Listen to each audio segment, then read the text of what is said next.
Hey yo, coucou les gars, c'est Eddie Kodjan, votre coach d'études à l'étranger. Alors, aujourd'hui, je vais vous expliquer comment j'ai réussi ma procédure malgré mon parcours mitigé. Pour montrer aux gens en fait que quand je dis qu'il n'y a pas que les moyennes, qu'il n'y a pas que le cursus qui font la procédure, c'est réellement vrai. Restez jusqu'à la fin de la vidéo pour la story time. On s'attrape après le générique.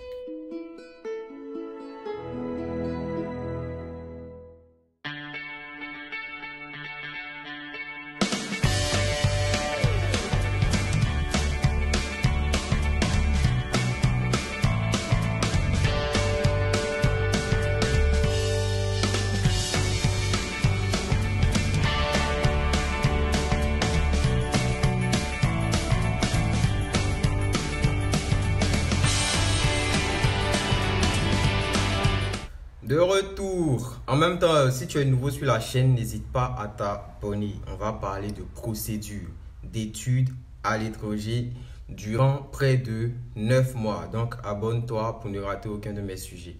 Alors, comment j'ai réussi ma procédure avec mon cursus mitigé? Eh bien, pour ça, il faut d'abord parler du cursus en question. Voilà, bien, faut dire que avant la classe de première, j'étais quelqu'un de brillant. Ça, faut le dire. Voilà. C'est-à-dire depuis le CP1 jusqu'à la classe de seconde, c'était les premiers, deuxièmes. Même les deuxièmes, c'est rare, quoi. Voilà. Donc, c'était vraiment quelque chose d'impeccable. Ceux qui me connaissent un peu, qui ont eu à faire les classes de 6e et tout avec moi, s'ils me regardent, ils le savent. Eddie Kodjane, ils connaissent. Mais en première, tout a changé. Parce que en première, en fait, mon père m'a fait changer d'école. C'est-à-dire, il m'a enlevé de ma zone de confort pour aller me mettre dans une école publique bizarre là-bas. Donc, l'école même en question, en fait, ça me plaisait pas. Et vous savez, quand tu viens de rentrer dans l'adolescence et tout, là, souvent, tu as des crises d'ado. Ça, je sais que nous tous, on est passé par là. Mais Dieu merci, moi, j'ai pas fait grande gaffe, quoi. Voilà, tu as des crises d'ado et tout. Donc, quand ils m'ont enlevé de ma zone de confort pour aller me mettre dans une école publique qui est bizarre, qui ressemble à une école préhistorique, moi, j'ai dit à mes parents clairement que si cette école-là, vous me laissez là-dedans, moi, je n'irai pas à l'école. En fait, eux, ils ont pris ça en jeu. Ma maman, elle a pris ça en jeu. Elle dit, oh, tu n'es pas sérieux et tout et tout. Alors que moi, j'étais très sérieux, en fait. Donc, ils ont fait le test. Ils m'ont laissé dans l'école publique en question et je ne suis pas allé à l'école cette année-là. Je n'allais pas. Et puis le truc c'est quoi? Mon père en question, bon, lui c'est pas quelqu'un qui a tellement vécu avec nous parce que lui, il travaillait pas où moi j'étudiais. Il n'a jamais voulu que on fréquente à Abidjan parce qu'on allait devenir autre chose. Abidjan c'est la capitale. Donc, il nous a laissé à Daloa. Donc, pratiquement toutes mes études secondaires, j'ai eu à les faire à Daloa. Et lui, il travaillait ailleurs, il venait de temps en temps. Donc, moi, je partais pas à l'école. L'argent du transport et tout là. Quand je me réveille, et même m'asseoir quelque part, je vais pas. Je n'allais pas. Je suis pas très fier de dire ce que je dis, mais pour vous dire que je n'allais pas parce que l'école ne me plaisait pas. Donc je n'allais pas. En fin d'année, j'ai repris. J'ai repris l'année parce que je n'allais pas à l'école. Donc finalement, en fait, il a compris que j'étais sérieux. Donc il m'a enlevé dans l'école publique en question pour revenir me mettre dans mon école de confort que j'aimais et tout. Voilà, et quand j'ai repris, j'ai frappé fort encore. Quand j'ai repris, j'ai frappé fort. Voilà. Et je suis parti en terminale. Donc, retenez que ça fait déjà une classe de reprise en première. Arrivé en terminale, j'ai eu la malchance de me faire opérer. J'ai subi des opérations. C'était hernie inguinale bilatérale. Voilà, c'était vraiment quelque chose de chiant parce que les plaies ne cicatrisaient pas. Genre, il y a eu des complications. Les plaies s'ouvraient. Et franchement, je souffrais parce que c'était genre un peu en bas là. Vous voyez un peu quand on t'opère au niveau des articulations. Tu vois là, par exemple, c'est comme si tu as deux plaies profondes à ce niveau-là. Deux plaies profondes qui font très mal. Du coup, quand tu essaies de te pencher comme ça, tu as mal. Du coup, tu ne peux pas te pencher comme ça. Quand tu essaies de te tirer comme ça aussi, ça tire sur la plaie. Du coup, tu as encore mal. Donc, j'étais dans une position Voilà, je ne sais pas si vous comprenez un peu. Je ne pouvais pas trop me plier parce que ça appuyait la plaie. Je ne pouvais pas trop me redresser parce que ça ça tirait sur la plaie. Du coup, là, c'est comme ça que je souffrais en fait. Voilà, et puis il y a les plaies qui se sont ouvertes, il y a du liquide qui coulait et tout. Donc, la terminale, j'ai encore repris. 2 classes de reprise. L'année qui a suivi, j'ai frappé le bac avec la mention. Je devais partir au Canada. On a essayé de faire, et comme la plupart des gens qui me suivent, ça s'est terminé en anarque. Du coup, je me suis dirigé vers, comment dire, la médecine, parce que c'est ce que je voulais partir faire au Canada. Donc, on m'a inscrit à Abidjan, à l'université Nangui à Bourgois, en tronc commun de médecine. Vous voyez un peu. Et quand on m'a inscrit là-bas, faut dire que à la base, je ne savais même pas que le tronc commun de médecine en Côte d'Ivoire, c'était un concours. Chez moi, bon, tu as fini, tu arrives là, forcément, tu sors médecin, quoi. Vous voyez un peu. Mais je vous dis que lorsque je suis arrivé au tronc commun de médecine, j'ai bossé comme un chien. En fait, je me suis toujours dit que si de la manière je bossais lorsque j'étais en tronc commun de médecine, si c'était comme ça, je bossais pendant tout mon cursus, j'allais être le premier national parce que c'était un niveau qui n'était pas... En fait, c'était... Je ne sais pas comment je vais vous dire ça, quoi. Jusqu'à un moment, je faisais 30 minutes de sommeil, à cause de surménage, en fait. Tu stresses et tout, voilà. Et tu finis ça, tu te tues comme ça. À la veille, il y a des gens qui ont sujet qui sont s'asseoir quelque part pour traiter, alors que c'est censé être un concours. Et toi, tu apprends ça trop tard, bien évidemment. Tu apprends trop tard qu'il y a des sujets qui sont sortis et tout. On ne sait pas comment les sujets sortent. Mais certaines personnes arrivent à les avoir. Ah, nous, on était trop naïfs parce que quand tu viens d'arriver à la base, en fait, tu es formaté et on te dit que, wesh, ce genre de truc-là, ça n'existe pas là-bas et que forcément là-bas, là, si tu passes, c'est ta tête. Bien évidemment, il y a des gens qui passent avec leur tête comme dans tout concours. Mais ce n'est pas tout le monde. Donc, moi, je bossais comme un chien, je vous le dis. Comme un chien. C'était les 30 minutes de sommeil par jour. Vous voyez un peu. Et à la fin, ça s'est soldé par un échec. Parce qu'on est plus de 3000 et ils doivent prendre 10%, environ 300 personnes et tout. Vous voyez un peu. Donc, ça s'est soldé par un échec. Alors que le truc aussi, c'est quoi? En fait, il y avait plein de trucs qui me décourageaient parce que nos feuilles sont corrigées par un lecteur optique. Vous voyez un peu. C'est-à-dire, c'est une machine qui corrige les feuilles. Et cette même machine-là corrige aussi les feuilles de ceux qui font la filière sciences naturelles. Mais bizarrement, ceux qui font la filière sciences naturelles, ils arrivent à faire des réclamations. C'est-à-dire qu'ils ne sont pas satisfaits des notes et tout, ils font des réclamations. C'est-à-dire qu'au moins, ils ont la chance de voir leurs feuilles. Mais nous, on n'avait même pas ce droit-là. Du coup, il y avait tellement de trucs que quand ça s'est soldé par un échec, j'étais en dépression. Ouais, c'était réel. J'étais en dépression. Vous voyez un peu le truc. Donc, je récapitule. Première, repris. Terminale, repris. Première année de médecine, repris. Vous voyez des échecs comme ça qui sont successifs. Au lieu, je suis en français. Je viens peu à peu. Donc, moi, j'étais découragé.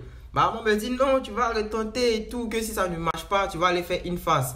Une phase, c'est pour sortir infirmier, en fait. Donc, moi, j'ai dit à ma maman que quand tu me regardes là, franchement, moi, je ressemble à un infirmier.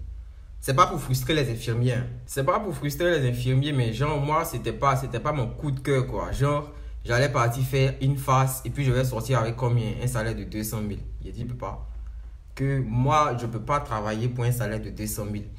Ils ont tout dit que non, si ça me passe pas, tu vas aller faire ENA. Je dis, je veux pas. C'est comment ils veulent faire, on appelle ça médecine.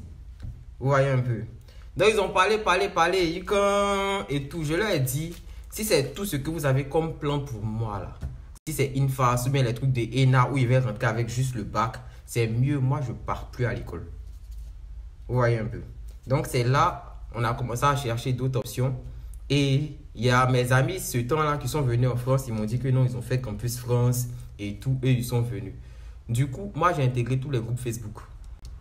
Ouais, j'étais dans plein de groupes. Dans plein, à la quête d'information, J'ai intégré les groupes Pinterest 6 mois avant le début de la procédure. Voilà, donc j'ai intégré les groupes, je crois, 6 mois avant le début de ma procédure. Et bien entendu, il y a des gens qui sont là pour décourager parce que ça parlait dans mon dos, en fait. Et ça, je le savais que, ouais, toi, tu n'as pas réussi le tronc commun de médecine en Côte d'Ivoire et tout. C'est en France, tu as parti et puis ça a marché. je suis plus en première année. Allez leur dire ça. Voilà. Donc, c'est comme ça. Il a intégré les cours et les groupes et tout. J'étais là-dedans 6 mois avant le début de la procédure. Mais je vous dis que quand la procédure a commencé, les gens m'appelaient Consulat 24. Vous connaissez la chaîne France 24. De toute façon, ils sont riches en informations. C'est comme ça, j'étais riche en informations. On avait l'impression que je travaillais à Campus France. Tellement je maîtrisais le truc. C'est pour ça aussi, dans la dernière vidéo, j'ai dit, ne mettez pas vos années reprises. Moi, c'est ce que j'ai fait. Donc, au début, les gens me disaient que ouais, tu dois mettre même les bulletins des années où tu as repris et tout. Mais moi-même, mon âme et conscience, je savais que si je mettais là, ça allait jouer à ma défaveur. Donc, je suis parti à Campus France pour leur expliquer. Et puis, je leur ai dit que non, si je mets, est-ce que ça va pas jouer à ma défaveur? Ils m'ont dit de mettre seulement les années où j'ai réussi. Et que pour les années où j'ai repris, il va falloir que je justifie ça à l'entretien. C'est ce que j'ai fait. J'ai mis seulement les années où j'ai réussi. C'est que ça que j'ai fait. Et puis voilà. Mais s'il vous plaît, quand vous reprenez là, soyez de bons doublants. Parce que tu ne peux pas reprendre une classe et puis l'année qui suit, tu passes à 10 de moyenne. Donc toi là, tu as repris là. C'est comme toi, tu as bac plus 2 dans la même année là pour avoir 10 de moyenne. Quand même. Vous voyez que ce n'est pas joli à voir. Donc soyez de bons doublants. Donc il a rempli comme ils ont dit et tout et tout. À côté, j'ai fait mes recherches. Je me suis très bien préparé. Je me suis tellement préparé, non, que finalement là, j'étais cuit. C'est-à-dire que, bon, à l'entretien, moi j'ai fait près de 45 minutes d'entretien. La femme a essayé de me stresser, m'envoyer ici, m'envoyer là-bas. Mais je suis resté sur la ligne droite pour lui montrer que je maîtrise. C'est-à-dire ce jour-là, même si elle me demandait des vêtements que le maire de Caen avait porté la veille pour aller au travail, là, j'allais être en mesure de lui répondre. Tellement j'étais prêt en termes d'information. C'est-à-dire les 6 mois que j'ai pris pour préparer, là. Je n'étais pas là à regarder comment il va faire. Et non, j'ai cherché. Moi seul. La procédure, de toute façon, je vous explique, là, j'ai maîtrisé ça tout seul. Même vos coachs qui vous font vos dossiers, là, ils viennent me poser des questions. C'est pas, il pas dire les noms. Voilà. Donc, c'est comme ça que j'ai fait. Et puis la lettre de motivation, j'ai très bien frappé ça. Je suis parti à l'entretien. Elle me demande non, pourquoi il y a des creux et tout et tout. Je lui ai dit la vérité. De la manière dont je vous explique là, je lui ai dit. Je lui ai dit la vérité. Hein. Voilà, j'ai très bien dit et tout. Mais comme je dis là, ce sont des hommes. Pour la première, j'ai parlé de crise d'adolescence. Je vous informe que les gens des Campus France là, parmi eux, certains regardent mes vidéos. Donc, c'est pas la peine de prendre mes arguments pour partir recalquer là-bas. Bon, je ne vais même pas donner mes arguments. Mais en tout cas, je lui ai dit, tel quel quoi, je lui ai dit la vérité. Et puis voilà, la lettre de motivation, elle a regardé, c'était bien, et tout, et tout, et tout. Donc, abonnez-vous, parce que tous ces détails-là, je vais venir là-dessus. Lettre de motivation, comment faire une bonne lettre de motivation, comment préparer son entretien. Tout ça, je vais en parler. Tu n'es pas abonné, tu vas rater. Ça vaut. Donc voilà, j'étais tellement prêt et j'avais tellement bien monté le dossier. Joe, on dit que tu viens faire médecine. Quelqu'un qui a repris comme ça là, toi c'est en France, toi tu as venu faire médecine. Alors qu'il y a des sudoués qui postulent aussi quand même. Mais j'ai postulé quand même. Voilà. Si ce sont des gens qui avaient des moyennes plus fortes que pour moi, là, il y en avait qui postulaient aussi.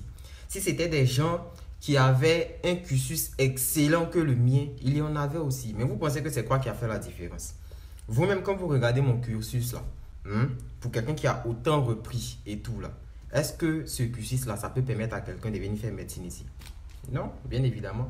Parce que en général, quand on dit médecine, on s'attend à des gens surdoués, surtout quand tu viens pour faire ça en France ici. Voilà, mais vous pensez que moi, c'est quoi qui a joué à ma faveur? Ce n'est bien sûr pas mon cursus, ce n'est pas mes moyennes, mais ce sont mes motivations. C'est mon dossier, comment j'ai montré, comment j'ai soutenu le truc.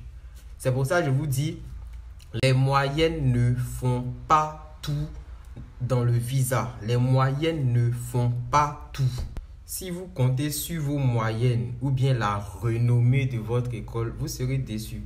Parce qu'il y a des gens qui ont 14 de moyenne et puis on les refuse pour niveau insuffisant. Il y en a. Manifestez-vous en commentaire, les nouveaux vont voir.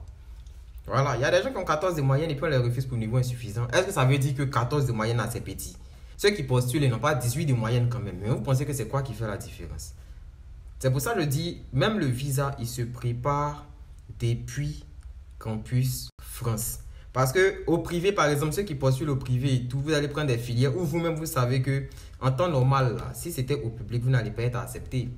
Voilà. Et puis, vous ne défendez pas bien le truc. Mais il ne suffit pas juste d'avoir une admission.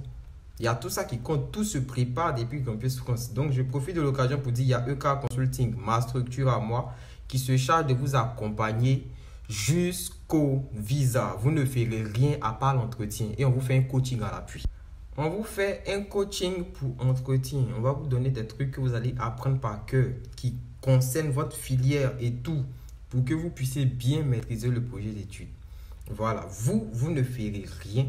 Nous, on s'en charge. Tout ce que vous allez faire, c'est peut-être vous connecter sur votre compte pour vérifier si effectivement le travail avance et puis vous déplacer pour aller faire l'entretien. Sinon, le reste, c'est nous, on s'en charge. Voilà, c'est un peu ça. Donc, pour ceux qui ont des cursus un peu bizarres et tout là, franchement, il n'y a pas que les moyennes qui interviennent dans la procédure d'admission. Ça, retenez ça. Et puis, il y a des gens, quand je donne mes tarifs et tout, ouais, Eddie, c'est super cher et tout. Mais franchement, pour le travail que nous, on va faire, vous pensez que ça a un prix. Comparé à votre projet, vous allez venir les privilèges d'un étudiant ici. Et en même temps, un projet là, de voyage, il ne se prépare pas sur un coup de tête. Si vous n'avez pas de parents pour vous aider, pensez à épargner d'abord. Quand c'est comme ça, vous n'allez pas voir les trucs trop chers. Parce que d'abord, on est tous étudiants. Et nous, de notre côté, on ne peut pas travailler comme nos amis qui le font, 10 € l'heure, parce qu'on est obligé de se charger de votre dossier. Et on ne peut pas faire les deux en même temps. Donc voilà, comprenez aussi. Donc, je ne vais pas être trop long. La prochaine vidéo, je vais parler de l'aspect financier. C'est pour ça que j'ai brossé ça un peu ce côté-là. Si vous n'avez pas de parents, faites des épargnes. Parce que si vous n'avez pas l'argent, c'est même pas la peine de vous lancer dans la procédure. Je vais en parler dans la prochaine vidéo. D'ici là, abonnez-vous. On est ensemble les gars.